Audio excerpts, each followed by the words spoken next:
Почитувани, добро утро и од мене. Утринава во студиото на Слободен печат ни присуствува вице-премиерот во македонската влада и министер за односи меѓу заедниците, господин Иван Стоилковиќ. Господине Стоилковиќ, добро утро и добро дојдовте во ви благодарам што се одзовавте на поканата и добро дојдовте во Слободен печат. Ви благодарам на поканата. Господин Стоилковиќ, изминатиот период сте доста активни на социјалните мрежи и во медиумите. Една од темите кои што се обидувате да ги објасните пред домашната јавност е како функционира она министерство кој што сте вие министер. Се изнаслушавме интересни помалку несекојдневни случаи во Министерството за односи меѓу заедниците. Работата на вашиот предходник одела од крајности во крајности, од дека биле снимани вработените, дека се давале К-15 по различни основи, меѓутоа и дека Министерството има членови кои што земат плати и не доаѓаат на работа. Каква е состојбата после 5-месечно ваше 4 месеци ваше министерување во ова министерство? Што затекнавте? Првата идеја беше, кога ги видов неколку дена состојбите во министерството, првата идеја беше колеблива, искрено пред сите во граѓани на Македонија.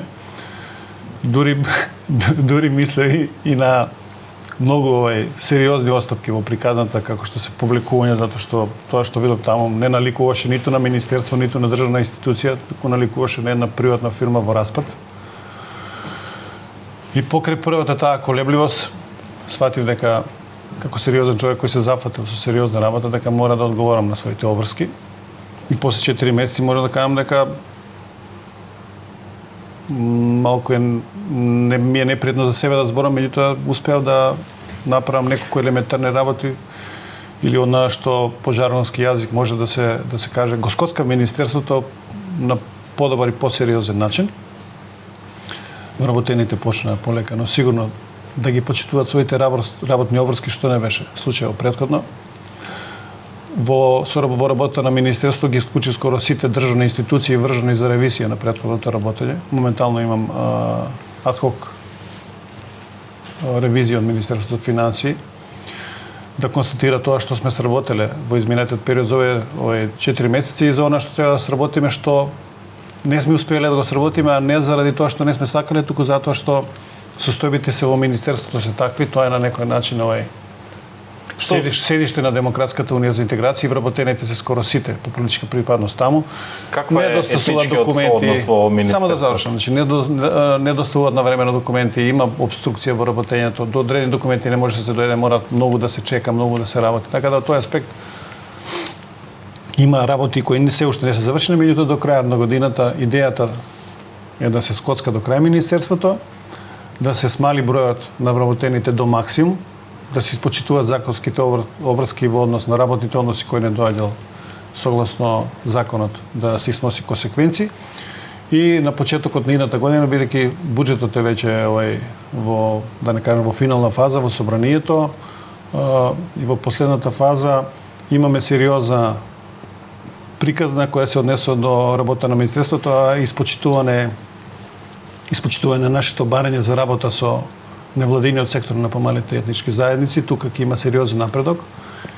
Еден од моите советници кој на таа функција е стручнjak за работа со невладини сектори, со меѓународни организации. Идејата е во соработка со Европската унија и со ОПСЕ од почетокот на годината ги реализираме тие активности, нормално и со нивно учество и помош, и некаде мојата проекција е дека до 6 месец, кога ќе биде првиот извештај на Европската комисија за напредокот на Македонија, дека барем со една реченица ќе бидеме споменати дека сме успеле да направиме нешто, односно дека работите сме ги померили од мртва точка и тоа ќе биде еден од, условно кажано, е она не само како политички приоритет, но ќе им биде отприлike една сатисфакција дека тоа што сум го зацртал, сум го остварил и тоа е на некој начин им е представено на македонските граѓани на најадекватен начин. Господине Стојковиќ, понатамо во нашиот разговор ќе продискутираме и за забелешките на извештајот, последниот извештај за Европската комисија, меѓутоа, одека би сакал уште малку да се задржиме за работата на Министерството. Имено транспарентноста на ова ресорно министерство во време на минатиот, односно на вашиот претходник и владата, не го биеше многу... Беше четврто по степен на коруптивност. Токму така, меѓутоа на оние листи кои што се правеа редовно секоја година од Агенцијата за правото на слободен пристап до информациите, секогаш беше оценувано како црвено, односно како нетранспарентно. Добро, еве сакам што ги извинете што ќе прекинам, меѓутоа еве јас слободно ќе ја поделам со јавноста реченицата на евроамбасадорот и на амбасадорот на ОПСЕ во Македонија, кој во текот на разговорот ми рекоа дека на жалост пристапот на нив им било невозможен во министерството и немале никаков увид во овата работа. Тоа доволно говори од прилика како бил односно како бил третманот за оние кои се представуваат за европјани и Европски фронт и слично. Така да тој аспект работите се сосема јасни. Значи не треба да ги ставаме работите во обланда да ни изгледат поубави него што се на вистина. Тоа е реалноста, тоа македонската јавност не го знаеше, се покриваше на различити начини, меѓутоа дојде време да се отвори пред македонската јавност сето ова што било девијација во изминатиот период и граѓаните да бидат информирани за сето тоа. Господин Стојковиќ, како ќе се обидете да ја смените оваа слика, бидејќи е многу тежок предизвик како министер? Ако се зема во предвид дека и моменталниот веб портал на ресорното министерство не е во најдобра кондиција, односно еве да им појасниме на гледачите, во моментов е фаза за обнова на податоците на сајтот на Министерството, меѓутоа се уште Министерството не поседува повеќе јазици за да читателите, односно граѓаните се информираат за информациите, односно работата. Две работи, и техничка аномалија и аномалија недостаток од документи. Таму не е правен попис откако постои Министерството, ниту попис на материјално-технички средства, ниту попис на материјални средства. Конечно успеавме да направиме еден попис на материјалните средства и утврдивме недостаток од 40.000 евра. Кои се подигани од касата на Министерството и никогаш не биле оправдани, никогаш не биле вратени во касата на Министерството. Како некој ги примал завршните извештаи на Министерството во тоа време, ако е неопходен законски услов да се даде и пописна листа да има во прилог на финансиското работење за иста година, мене не ми јасно. Очигледно дека станува збор за институција која била привилегирана под наводници во минатиот период и таа привилегирано заврши. Што се однесува до сајтот, јас морам да кажам дека го затекнавме дека тоа беше сајтот работеше само на албански јазик. Дека техничарите ми објаснија дека основата на сајтот е на албански јазик, а дека на едно прозрачје е закачено да има на македонски јазик кој не функционирало. Јас морам да кажам дека имаше недостаток од финансиски средства, имаше недостаток од правни ситуации кај што не можете да ангажирате никој да го среди тоа. Со приватни ресурси успеавме тој сајт да го вратиме во основна положба, да биде сајт на државата, сајт на Министерството, да не е некаква си измислена институција. И како таков да успееме да почнеме да го храниме со информации. Тоа оди споро, од проста причина што кадровскиот потенцијал во Министерството не дозволува брзински тоа да се изведе. Инаку што се однесува до јазиците на припадниците на заедниците во Македонија, сајтот ќе ги има сите, веќе ги има како икони на насловната страна на сајтот на Министерството и веќе и работам на луѓе кои ќе работат на превод. За албански не е проблем, имаме доволно вработени, меѓутоа проверете за другите национални заедници кои мора да ги вклучиме, например, станува збор за турски, српски и таму, кои ќе морат да ги преведуваат информациите и да го, се извинувам уште еднаш, и да го полнат сајтот со сите информации. Тоа наскоро ќе се реализира, наскоро тоа ќе биде вистински сајт на вистинско министерство, каде што чие име ќе го оправда на некој начин она што и го работиме таму. ќе ги надополните и финансиските извештаи за работата, бидејќи нетранспарентност што да криеме. Фактички отварање на вратата за корупцијата. Тоа е еден од предусловите. Нешто е проблем. Ние нема што тоа се трошени граѓански пари, пари на граѓаните, тие доколку сакаат, а и требаат, законско им овозможено, сакаат да знаат каде се трошат нивните пари. Ние немаме намер да криеме, да сокриеме никого, затоа што ова адхок финансиска ревизија веќе покажа дека работата на Министерството за овие 4 месеци била повеќе од исправна. Одговорност има министер. Само да завршам многу битно, затоа што они констатира дека во овие 4 месеци работата на Министерството била безпрекорно добра. Без ниту еден не прекршок, него без ниту една забелешка. Зошто? Затоа што 2 месеци првите мои помошници работеа без лична надокнада. Значи работеа волонтерски на некој начин. И мојот шеф на кабинет и ова како се викаше и мојот советник за односи со јавност работеа без финансиска надокнада.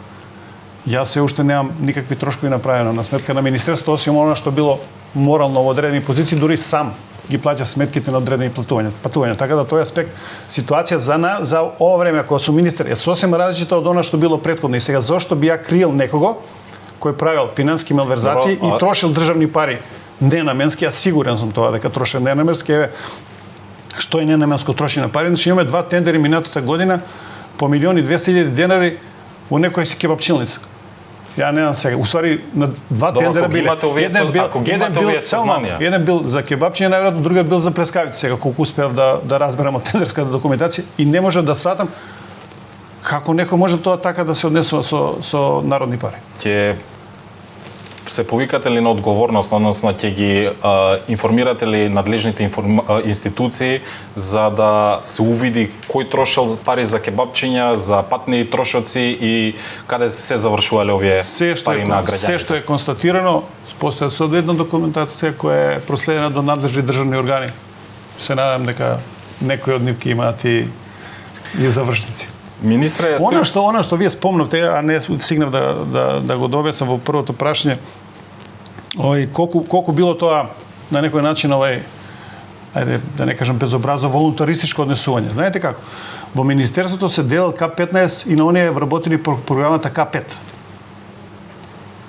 Значи, луѓе кои не одат на работа, кои примаат финансиски средства од државата, чекаат да бидат распоредени, примаат К15, а К15 е регрес за годишен одмор, односно накнада за извршената работа во изминатиот период. По синдикални норми, не по мои норми. Како се делели, не знам, али се делени. Тоа е исто така прекршок кој се надам дека оваа финансиска ревизија која е во тек ќе си даде соодветни заклучоци. Имаме овие што се вработени по програмата К5 и што седеле дома да се оценуваат меѓусебно. Добро, да говорите за сериозни прекршувања. Како може некој седи дома, не иде на работа, да оцени некој друг кој исто така седи дома и на основа на таа оценка утре да го унапредувате, да му дадете поголема плата. Тоа се такви девијации во работењето на Министерството, да просто, мислим, нормален човек останува без збор. Министре Стојковиќ, овде би сакал да предеме на една друга тема која што исто така е поврзана со вашето раководење на Министерството, во односе на оние последни обвинувања, условно речено, од страна на опозицијските албански партии, дека вие лично, меѓуто и владата во кој што сте вие дел од владата, дека работите, односно недоволно работите на меѓуетничките односи во земјата. Како ги оценувате овие пораки кои што доаѓа отворено од ДУИ? Пред се политичка е причината за вакво нешто. При секоја посета на било кој од странските амбасадори што беа кај мене, мојата прва реченица беше: добро дојдете во седиштето на поранешната паралелна држава во Македонија. И веднаш беше замрзната состојбата во разговорот, уште на почетокот, значи мојата прва реченица е таа. Така да они можеби се незадоволни од тоа што им е преземан бастионот или седиштето на ДУИ во резервна варијанта и сето она што се работело во Министерството во суштина било на некој начин логистика на ДУИ.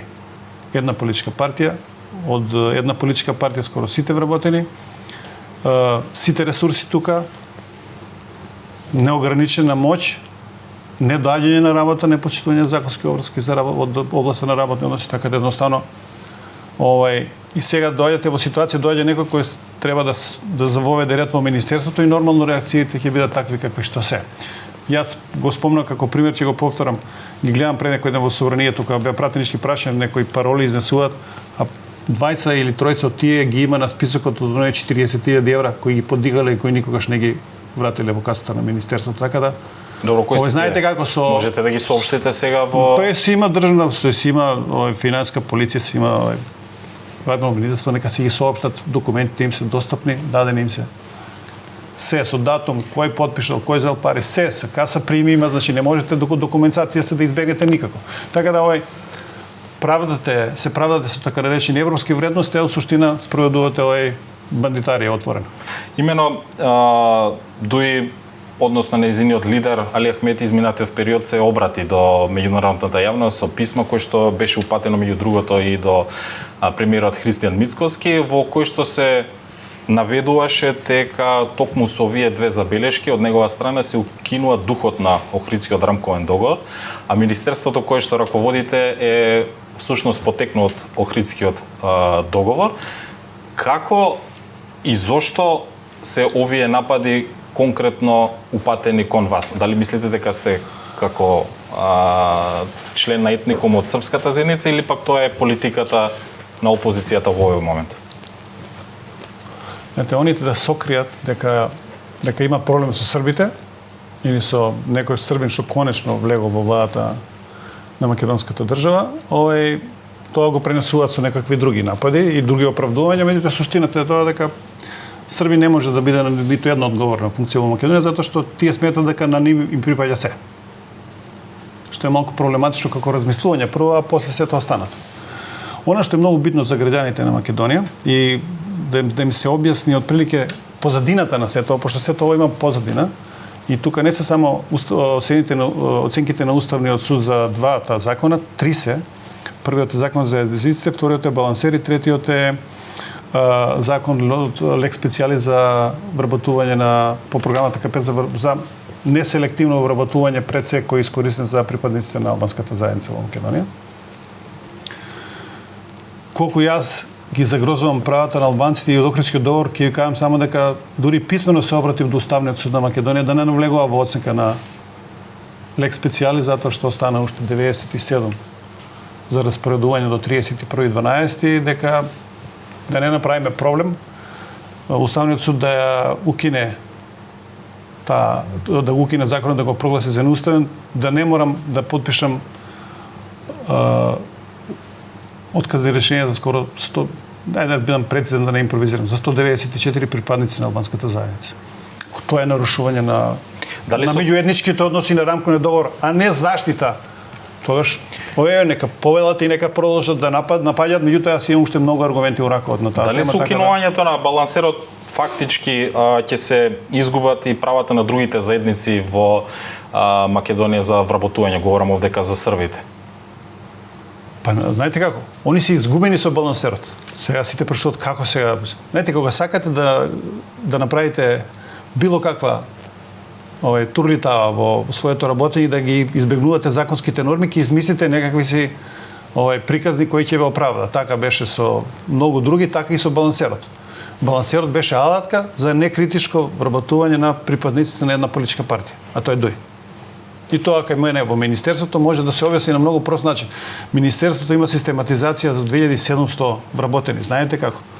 2700 вработени имаат многу сериозни министерства пред се од областа на безбедност, а не ова Министерство за односи помеѓу заедниците и политички систем.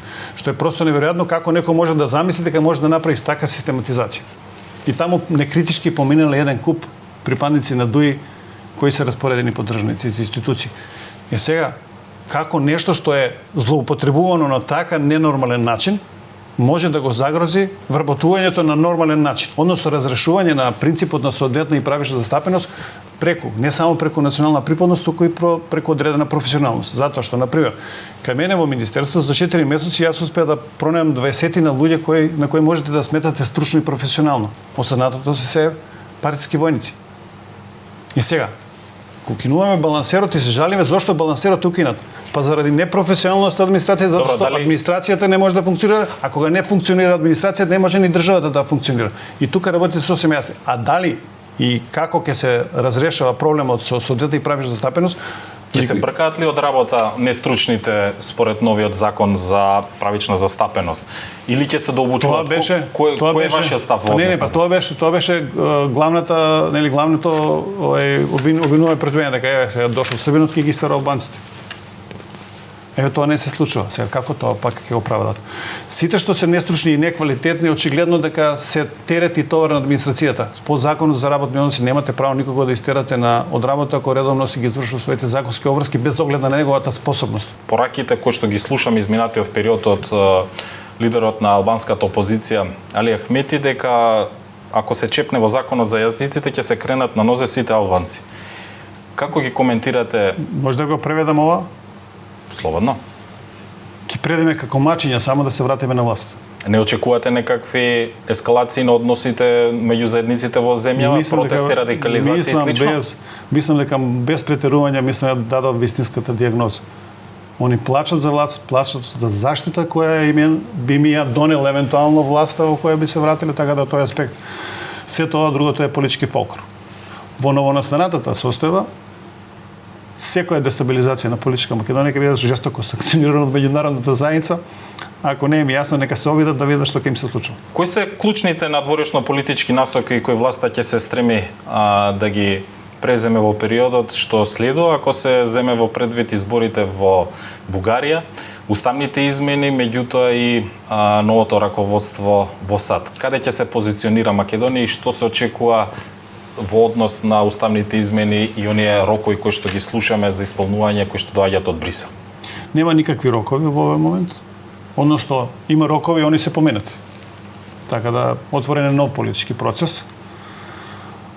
Многумина ги застрашуваат граѓаните дека леле што ќе правиме сега, ќе ништо нема да правиме. Сега вршиме својата домашна работа и ќе се бориме за она што е програма со која ова коалиција дојде на власт. А тоа е дека ваквиот договор, случај со Бугарија визави францускиот предлог, е неприфатлив за новото политичко раководство на државата и дека како таков мора, значи повторам, мора да има соодветна приказна која би можела да отвори врати за решавање на отворениот проблем. Инаку, многу се шпекулира во јавноста дека проблем биле бугарите, проблем било ова, проблем биле македонските политичари се бугарски државјанци со вакви држави. Проблемот со Бугарија, проблем што Бугарија не ја признава Македонија и не го признава македонскиот народ како народ и македонскиот јазик како јазик.